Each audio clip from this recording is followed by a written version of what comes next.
வணக்கம். உங்கள் சிநேகிதி மாலதி மகாதேவன். எல்லாரும் ஆசைப்படுறது எப்போவுமே மகிழ்ச்சியாக இருக்கணும்னு தான். அப்படி எப்போவும் மகிழ்ச்சியாக இருக்கணும்னா நாம் என்ன செய்யணும்? இந்த குட்டி கதை அதை பற்றி தான் சொல்ல போகுது. வாங்க கதை கேட்கலாம். முன்னொரு காலத்தில் ஒரு நாட்டை ஒரு அரசன் ஆண்டு வந்தான். திடீர்னு அவன் நோய்வாய்ப்பட்டான். நாளுக்கு நாள் அவன் மெலிந்து கொண்டே போனான். அவனுடைய உடல்நிலை மோசமானது. அந்த நாட்டில் இருந்த பல மருத்துவர்கள் வந்து அரசனுக்கு வைத்தியம் பார்க்குறாங்க. ஆனால் அவர்களால் அரசனை குணப்படுத்த முடியலை. வெளிநாட்டிலிருந்து கூட மருத்துவர்கள் வரவழைக்கப்பட்டாங்க. ஆனால் அவங்களாலையும் அரசனை குணப்படுத்த முடியலை. அப்போ தான் அந்த நாட்டுக்கு முனிவர் ஒருத்தர் வராரு. அவருடைய பெருமையை தெரிந்த அரசி அவரை அரண்மனைக்கு அழைத்து வந்து அரசனிடம் கூட்டி போகிறாங்க. அரசனை சோதித்த முனிவர், அரசே, உங்களுக்கு வந்திருப்பது உடல் நோய் அல்ல, மனநோய் அப்படின்னு சொல்கிறாரு. அதற்கு என்ன மருந்துன்னு மெல்லிய குரலில் கேட்டான் அரசன்.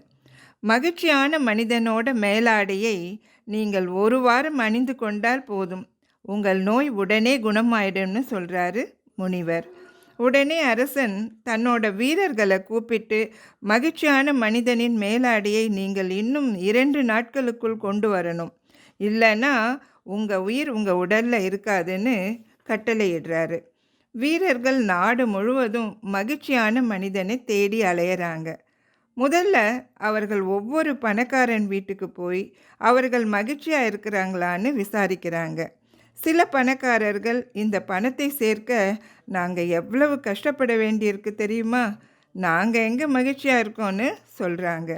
இன்னும் சில பணக்காரர்கள், கஷ்டப்பட்டு சேர்த்த பணத்தை திருடர்கள் வந்து திருடிடக்கூடாதேன்னு எவ்வளவு கஷ்டப்பட்டு காவல் காக்கிறோம் தெரியுமா அப்படின்னு சொன்னாங்க. வீரர்கள் மற்றவர்களையும் விசாரித்து பார்க்குறாங்க. ஒவ்வொருத்தரும் அவங்களுக்கு என்னென்ன பிரச்சனைகள், எவ்வளவு கஷ்டப்படுறாங்கன்னு சொன்னாங்களே தவிர யாரும் மகிழ்ச்சியாக இருக்கிறதா சொல்லவே இல்லை. அரசனுடைய ஆணையை நிறைவேற்றலைன்னா தங்களோட உயிர் போயிடுமேன்னு வீரர்கள் பயப்படுறாங்க. கவலையோடு அவர்கள் ஒரு மரத்தடியில் உட்கார்ந்திருந்தாங்க. அப்போ அவர்களோட காதுகளில், கடவுளே, என்னை போல மகிழ்ச்சியான மனிதன் யார் இருக்கிறான்? நன்றி கடவுளே என்ற குரல் கேட்டது. யார் இப்படி பேசுறதுன்னு நாலா பக்கமும் அந்த வீரர்கள் பார்த்தபோது அங்கே தொலைவில் பிச்சைக்காரன் ஒருத்தன் புழுதியில் புரண்டபடி இருந்தான். அவன் கோவணம் மட்டுமே அணிந்திருந்தான். சுற்றுமுற்றும் அந்த வீரர்கள் தேடிய போது அந்த பிச்சைக்காரனை தவிர அங்கே யாருமே இல்லை.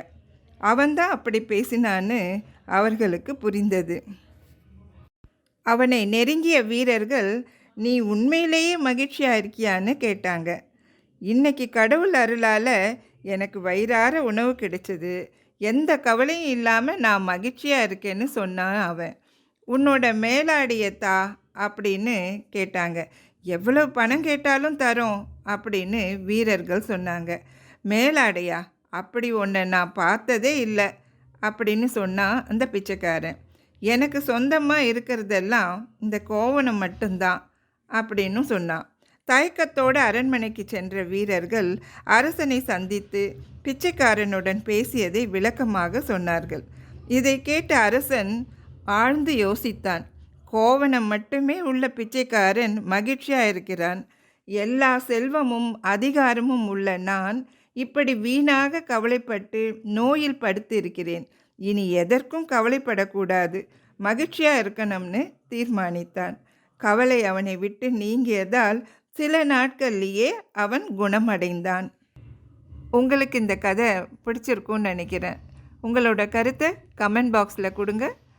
இது வரைக்கும் நம்ம சேனலை சப்ஸ்கிரைப் பண்ணலைன்னா சப்ஸ்கிரைப் பண்ணுங்கள். பக்கத்தில் இருக்கிற பெல் பட்டனையும் ப்ரெஸ் பண்ணுங்கள். நாம் அடுத்த கதையோட அடுத்த பதிவில் சந்திக்கலாம். நன்றி, வணக்கம்.